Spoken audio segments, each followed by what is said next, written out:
Thank you so much, Ed. It's great to be here. It's great to have you in our nation's capital. I always say to everybody, this is a very big group. I can't see any of you because these spotlights are glaring bright.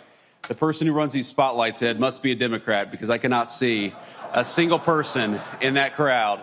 But I'm told there's about 700 of you out there. And so I say to everybody, whether it's a small school group or 700 great firefighters from all across our country, that this is your nation's capital. This is your capital.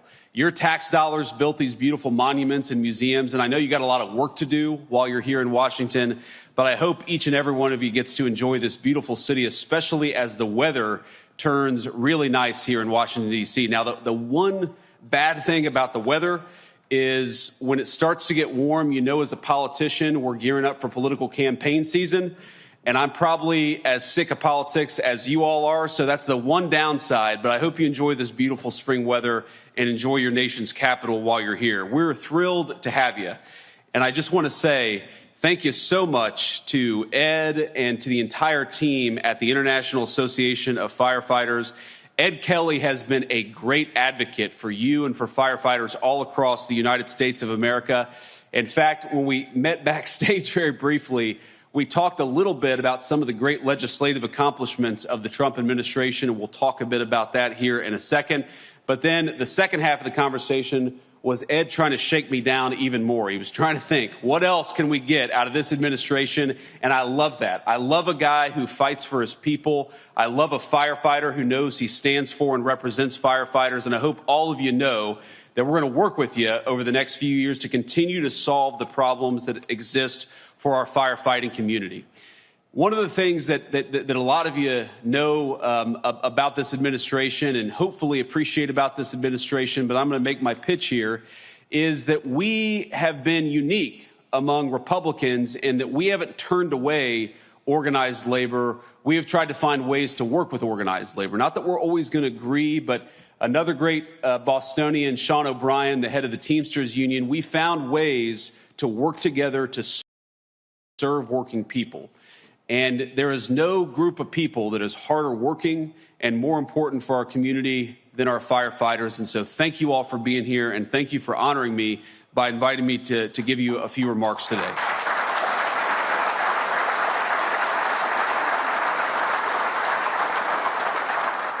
Now, before I get into some of my other remarks, I want to just start on a slightly somber note here, because on a personal level, I was honored to be able to participate in the dignified transfer of 6 American soldiers who were killed overseas in this conflict with Iran. And I had never done that before, and a lot of you served our nation in uniform. I know a number of our firefighters have all across our country. And I just want to say that if you are the praying type, and I certainly am, I hope you'll spare a prayer for the 6 souls that we lost, for the 7th soul who will be coming home tonight, and for all of their families. You all know better than almost any category of Americans what it means to put on a uniform and to sacrifice for our country. And so I hope you'll share a moment of prayer for our brothers in arms, for your brothers in arms who keep this country safe in their own way, just as you keep the country safe in your particular way. So, to move on a little bit, let me just say that what we have tried to do in the Trump administration, what we have tried to accomplish is to make your lives easier, knowing, of course, that we're never going to be able to make your lives completely easy.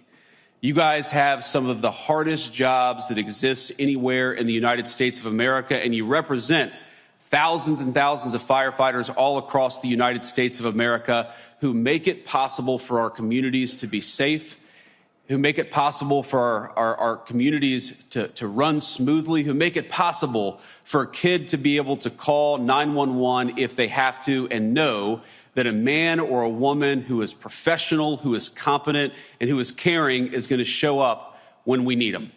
And that's the thing that I admire so much about all of you. You know, every country, every empire, every society in history made it possible for a rich person to get what they needed. But what makes the United States so unique is that whether you're rich or poor, you're black or white, when you need public services, when you need your police officers, when you need your firefighters, when you need those EMT specialists, we make it and we try hard to make it so that everybody who needs something in that critical moment has access to it.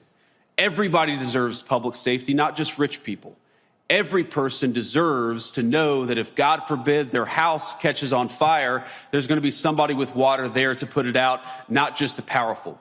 And what I admire about this spirit of public service that exists in this community is that every single one of you put on a uniform, the people that you serve put on a uniform and make it possible for kids like me, kids who didn't grow up with a silver spoon in their mouth, to have access to that critical public safety and that security in their neighborhoods. Now, a lot of you, I came and spoke in Boston a couple of years ago, and so what I say may come, you may have heard me say it in Boston, but I'm going to repeat it for those of you who didn't hear me say it in Boston, which is that, a couple times I was one of those scared little kids who had to call the firefighters, who had to call the EMTs. My own mother struggled with opioid addiction for a very large chunk of my life. And I remember when she was having a particularly dark moment and she needed some help. I needed some help. Our family needed some help. I picked up the phone, I called 911, and a number of brave, professional, compassionate firefighters from Middletown, Ohio showed up. And they calmed my mom down, and they made it possible for us to go on with the rest of our day. They made a kid who was scared to death feel like he had an ally in this world. I will never forget that. I will never forget also when we had to call 911, it wasn't a firefighter, it was an EMT who came and took my mom to the hospital because she had had a very terrible overdose. And I remember holding her hand, hoping to God that she would be okay, that she would wake up. We know a lot of our people have not woken up when they have those opioid overdoses, but by the grace of God, my mom did wake up.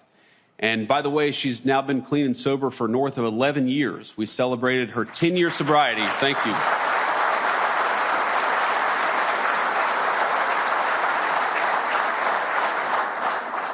We celebrated her 10 years of sobriety in the West Wing of the White House. What an incredible testament to the American dream that a woman I thought would never live to meet my children is now the best grandmother to those children that they could ever ask for, and we celebrated that sobriety in the People's White House. But that moment, the many moments of second chances that we've gotten with my mom, and I love you, Mom, if you're watching this. She probably is. She watches everything. I don't know why, but she does. But Mom, we would not have gotten that second chance were it not for the firefighters all across our country, for the EMT specialists all across our country who make it possible for second chances again and again and again. What you guys do is not easy, and as you all know, it doesn't always pay as well as it should, but it does give people, millions of Americans all across this nation, a sense that somebody is looking out for them. And that's one of the reasons why I love what you do, why I'm so honored to be here, is because you are the glue that holds so many of American communities together. I talked a little bit about the folks that we lost in Iran, and we're so thankful for their service and so hopeful that nobody else comes home having lost their life. But I think there's a brotherhood, a sisterhood between the military, the police officers, and the firefighters, because you are the three categories of people who put on a uniform and put your lives at risk for your communities. You got different jobs. You have different roles to play. But I think it's an amazing testament to our country, maybe the single most important resource that we have as a United States of America, is that every single one of you is willing to sacrifice your life. Hopefully you never will. But every single one of you is willing to sacrifice your life for this great country and for the people that you serve in your communities. I just want you to know, from the President of the United States, but from everybody, I think I can say comfortably, even in partisan and difficult times, that I represent the whole country when I say to all of our members of the International Association of Firefighters, we are thankful to you, we are proud of you, we love you, and we're going to do everything that we can to support you.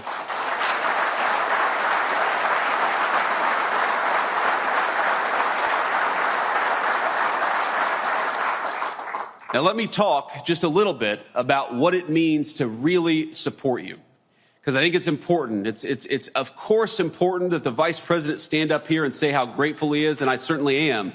I'm grateful to each and every one of you and the people you serve, but it's not just about words, it's about action. And that's one of the things I'm proudest about this administration is that we have actually backed up the pride and the support and the gratitude that we have for all of you with very meaningful action. You heard Ed talk a little bit about the Social Security Fairness Act. Well, one of the reasons why that happened is because the President of the United States, and I believe it was even before the inauguration, the President of the United States made sure that congressional Republicans stayed on top of that legislation and we worked to get it done. That happened because of presidential leadership.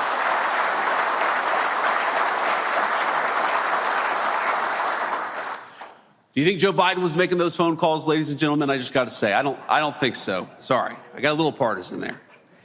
But we owe it to Americans who suffered through exposure to toxic chemicals, especially the first responders who seek to protect others from harm. We owe it to you to actually look after you and to take care of you.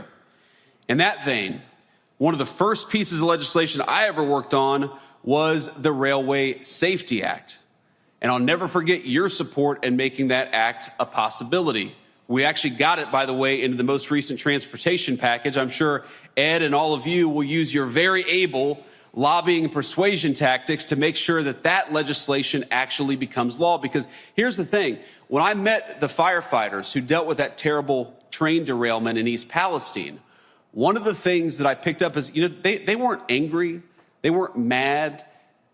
That was their job. They went into a very dangerous situation because that was their job and that's what they expect to do. But they were worried about one thing. What might happen with all these toxic chemicals that were in the air? Would they have long-term problems? Would they suffer some consequences?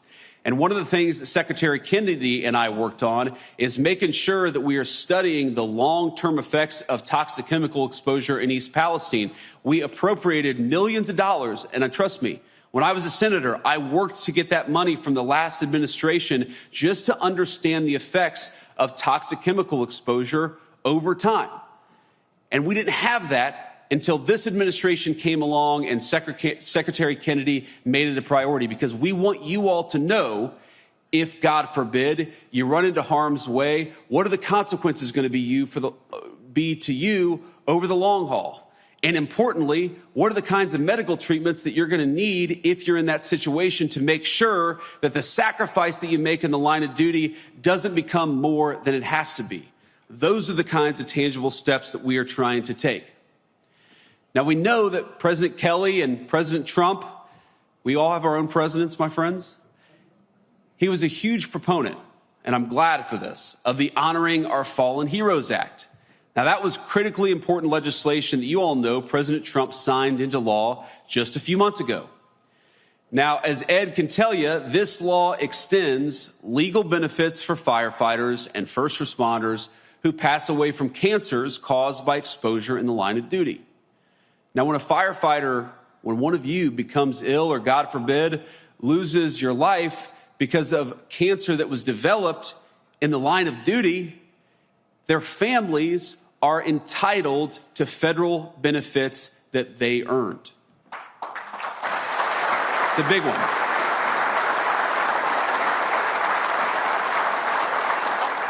Now, I say they already earned them because we owe it to Americans who suffered through exposure to toxic chemicals, especially the first responders who go into harm's way to protect others from harm. That is what this administration is all about.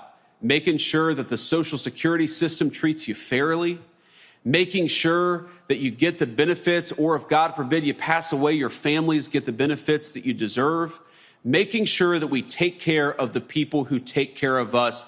That is the legacy of the Trump administration when it comes to our firefighters, and that is a legacy that we're going to keep on building on over the next 3 years of President Trump's leadership.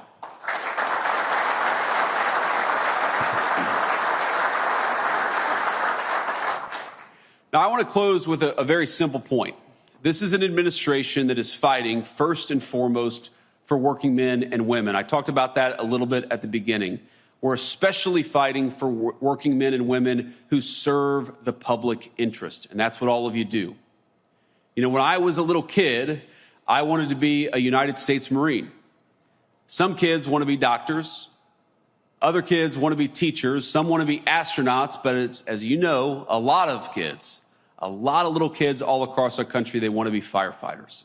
That's a great testament to the work that you do every single day. I guess my point here is that every kid in our country has dreams, and those dreams come in many shapes and sizes.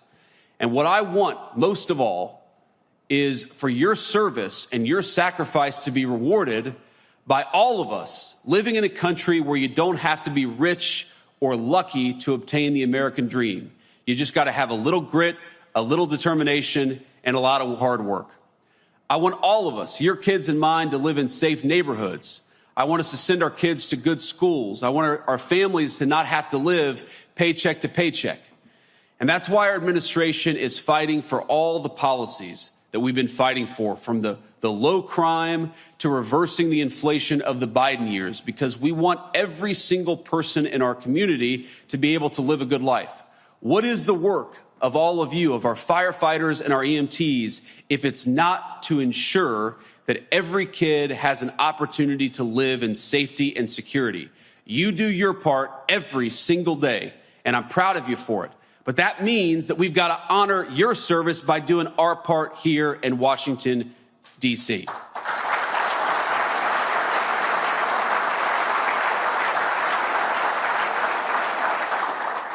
So let me just say that all of you deserve to live in this great country, and all of us in this administration are proud to stand shoulder to shoulder with you as we rebuild the United States of America. I want you to be proud in your country, because I know that your country and your president are very, very proud of you, and we're grateful to you. Thanks everybody, and God bless you.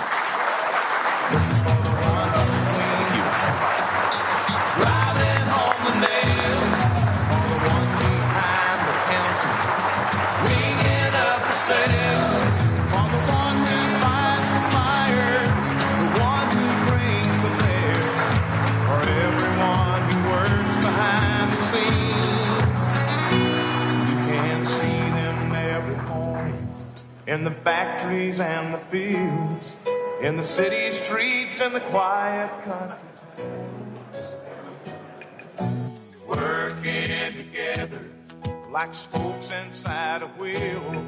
They keep this country turning around.